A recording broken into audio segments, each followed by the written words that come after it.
Hello friends, welcome to Satyajit GS academy. आज हम इस वीडियो में बिहार दरोगा और बीपीएससी 67 के लिए मॉक टेस्ट नंबर 19 लेकर आए, जिसके सारे प्रश्न बहुत ही महत्वपूर्ण हैं। इससे पहले हमारे चैनल पर मॉक टेस्ट नंबर 1 से लेकर 18 तक अपलोड है। अगर आप लोगों ने वीडियो नहीं देखा तो चैनल के प्लेलिस्ट में जाकर देख सकते हैं।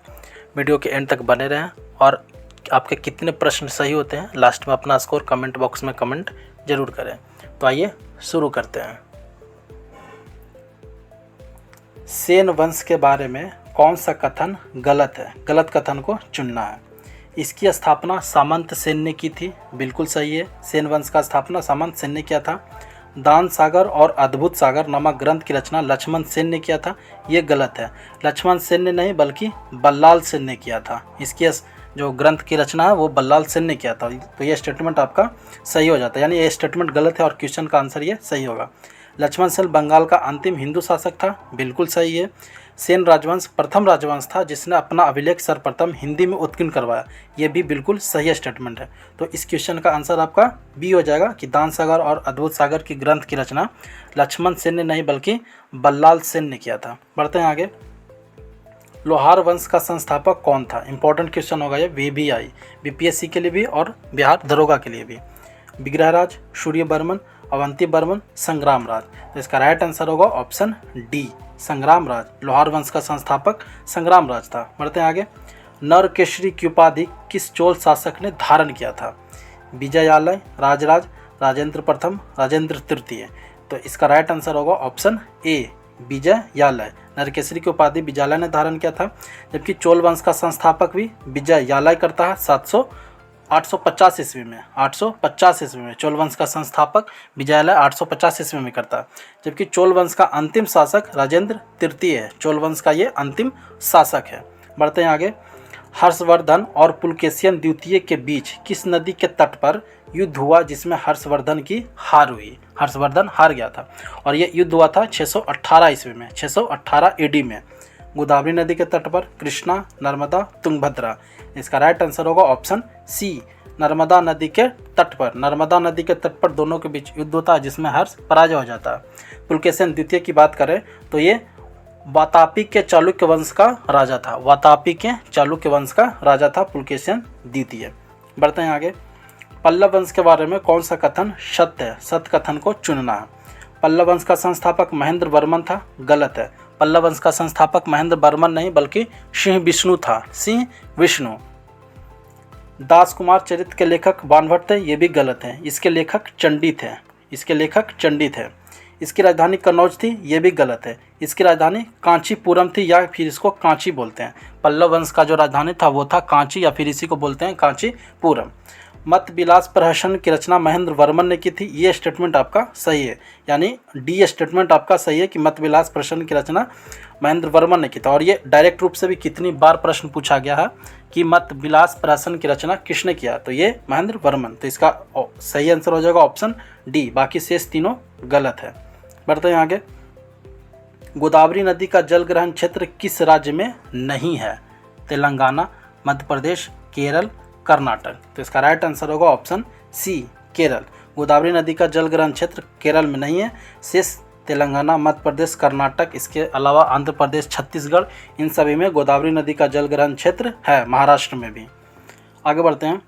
ऊट कंडाल पुल किस झील के बीच में स्थित है? ऊट कंडाल पुल, डल झील, पुलिकट झील, राजसमंद झील, चंद्रताल झील। तो इसका राइट आंसर होगा ऑप्शन ए, डल झील। ऊटकंडाल पुल डल झील के बीचों बीच में स्थित है। बढ़ते हैं आगे।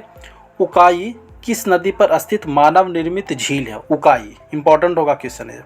नर्मदा, सरस्वती, माही, ताप्ती। तो इसका राइट आंसर होगा ऑप्शन डी, ताप्ती नदी पर, और ये स्थित है गुजरात में, और ये गुजरात में स्थित है, गुजरात में। बढ़ते हैं आगे। इनमें से कौन सी नदी कृष्णा नदी की सहायक नदी है? कृष्णा की सहायक नदी है। प्राणहिता, इंद्रावती, घाटप्रभा, मंजीरा। तो इसका राइट आंसर होगा ऑप्शन सी, घाटप्रभा कृष्णा की सहायक नदी है। इसके अलावा मालप्रभा, भीमा सभी कृष्णा नदी की सहायक नदी है, भीमा भी। इसमें जो ऑप्शन दिया गया प्राणहिता, इंद्रावती, मंजीरा, ये तीनों गोदावरी नदी की सहायक नदी है। गोदावरी नदी की सहायक नदी। इंपॉर्टेंट है, ये भी बहुत बार पूछा हुआ है। इसके अलावा पेनगंगा भी गोदावरी नदी की ही सहायक नदी है। बढ़ते हैं आगे। किस अनुच्छेद में राष्ट्रीय महत्व के स्मारकों, स्थानों व वस्तुओं के संरक्षण की बात की गई है? अनुच्छेद 49, अनुच्छेद 44, अनुच्छेद 50, अनुच्छेद 51। तो इसका राइट आंसर होगा ऑप्शन ए, अनुच्छेद 49 में। अनुच्छेद 49 में राष्ट्रीय महत्व के स्मारक, स्थान और वस्तुओं के संरक्षण की बात की गई है। जबकि अनुच्छेद 44 की बात करें तो एक समान नागरिक संहिता, यानी एक समान सिविल संहिता, इसको बोल सकते हैं नागरिक संहिता या फिर सिविल संहिता। वहीं बात करें अनुच्छेद 50 की, तो अनुच्छेद 50 में कार्यपालिका एवं न्यायपालिका का पृथक्करण। और अनुच्छेद 51 की बात करें तो इसमें अंतर्राष्ट्रीय शांति एवं सुरक्षा की बात की गई है। और ये चारों का चारों DPSP में आता है। DPSP यानी नीति निर्देशक सिद्धांत।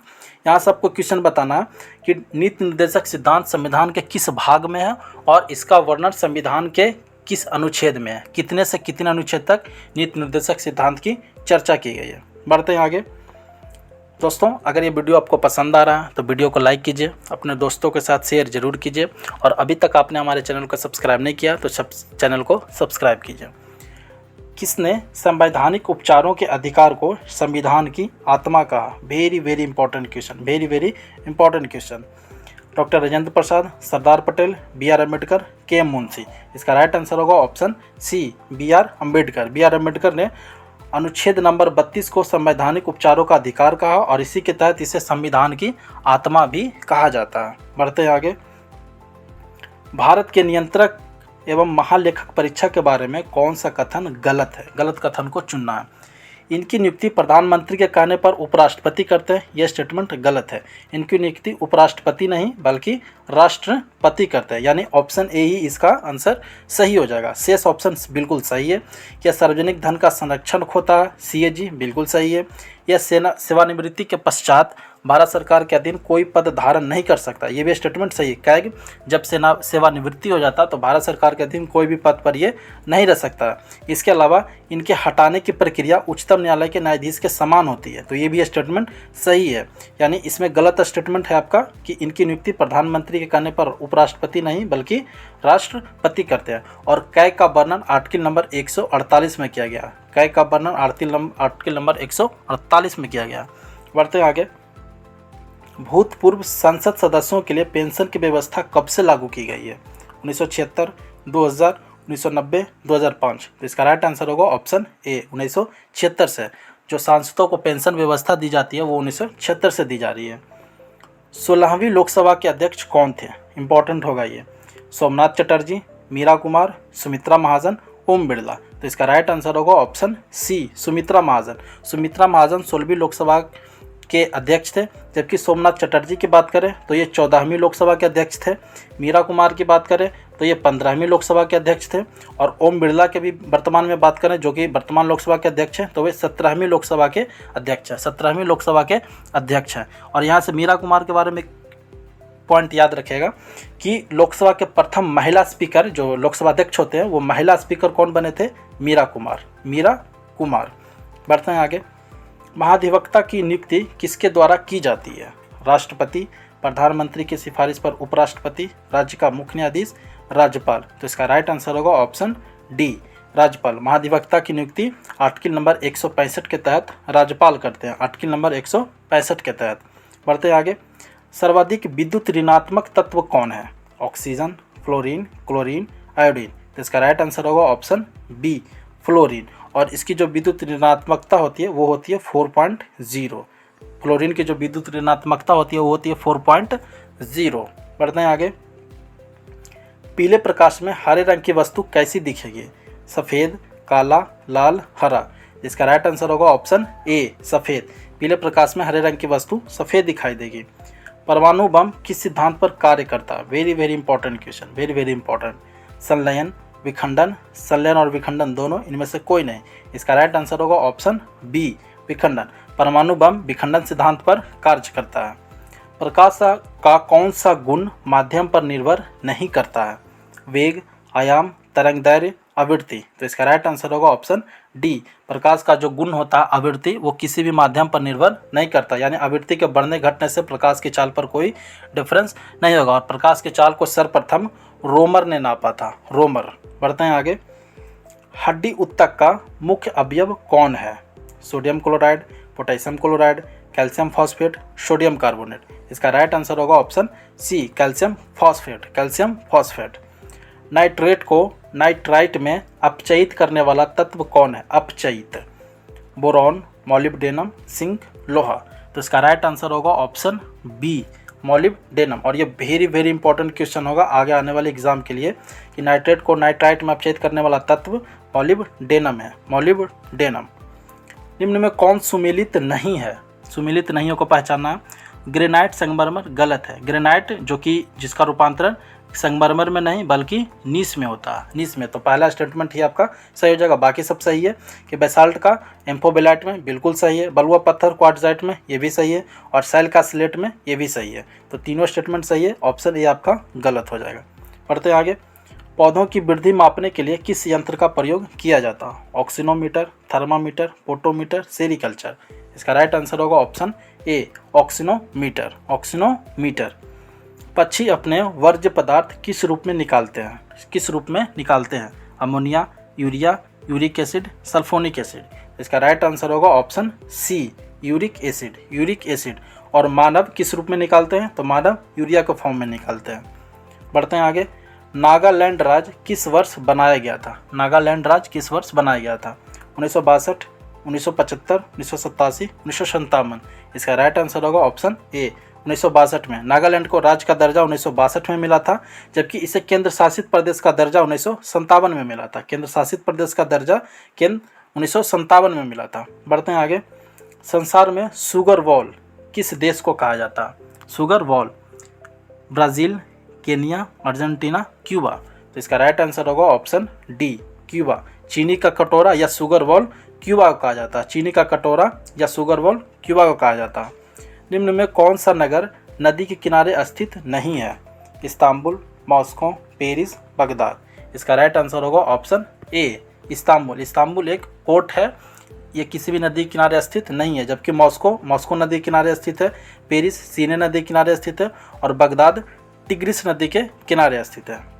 लोकसभा के लिए कितने एंग्लो इंडियन सदस्य मनोनीत किए जाते हैं? और ये मनोनीत राष्ट्रपति करते हैं, और ये मनोनीत राष्ट्रपति करते हैं। हालांकि अब ये प्रावधान समाप्त कर दिया गया है, लेकिन इसके पहले कितने एंग्लो इंडियन को सदस्य को मनोनीत किया जाता था? तो ये 2 सदस्य को मनोनीत किया जाता, और ये आर्टिकल नंबर 331 के तहत था, आर्टिकल नंबर 331 के तहत। जबकि राज्यसभा के लिए 12 सदस्य को मनोनीत किया जाता था, राज्यसभा के लिए 12 और लोकसभा के लिए 2। तो संसद में टोटल हो जाता था 14, संसद में टोटल 14। जबकि एक सदस्य का मनोनयन विधानसभा में राज्यपाल एंग्लो इंडियन करते थे 333 के तहत, 333। बढ़ते हैं आगे। हम्पी के खंडहर किस राज्य में स्थित है? आंध्र प्रदेश, तमिलनाडु, कर्नाटक, तेलंगाना। तो इसका राइट आंसर होगा ऑप्शन सी, कर्नाटक। हम्पी के खंडहर कर्नाटक में स्थित है। भारत की पहली नारी कौन थी जो केंद्र में मंत्री बनी थी? विजय लक्ष्मी पंडित, राजकुमारी अमृत कौर, सरोजिनी नायडू, सुचेता कृपलानी। इसका राइट आंसर होगा ऑप्शन बी, राजकुमारी अमृत कौर, राजकुमारी अमृत कौर। तो 30 क्वेश्चन का प्रश्न ये समाप्त होता। आउट ऑफ 30 में आपका स्कोर कितना रहा? अपना स्कोर कमेंट जरूर करें, अपना स्कोर कमेंट जरूर करें कि 30 क्वेश्चन में आपके कितने क्वेश्चन सही हुए। और ये आप लोगों के लिए क्यूज का प्रश्न है जिसका जवाब आपको कमेंट में देना। गोबर गैस में क्या होता है? गोबर गैस में क्या होता है? तो दोस्तों ये वीडियो यहीं समाप्त होता है। आपको वीडियो कैसा लगा? अपना महत्वपूर्ण सुझाव हमें कमेंट बॉक्स में कमेंट जरूर करें, और वीडियो पसंद आया तो इसे लाइक कीजिए, अपने दोस्तों के साथ शेयर करना बिल्कुल नहीं भूलें। और अभी तक आपने हमारे चैनल को सब्सक्राइब नहीं किया तो चैनल को सब्सक्राइब कीजिए, बेल आइकन को प्रेस कीजिए, जिससे वीडियो की सारी नोटिफिकेशन आपको तुरंत मिले। तब तक के लिए जय हिंद, जय भारत।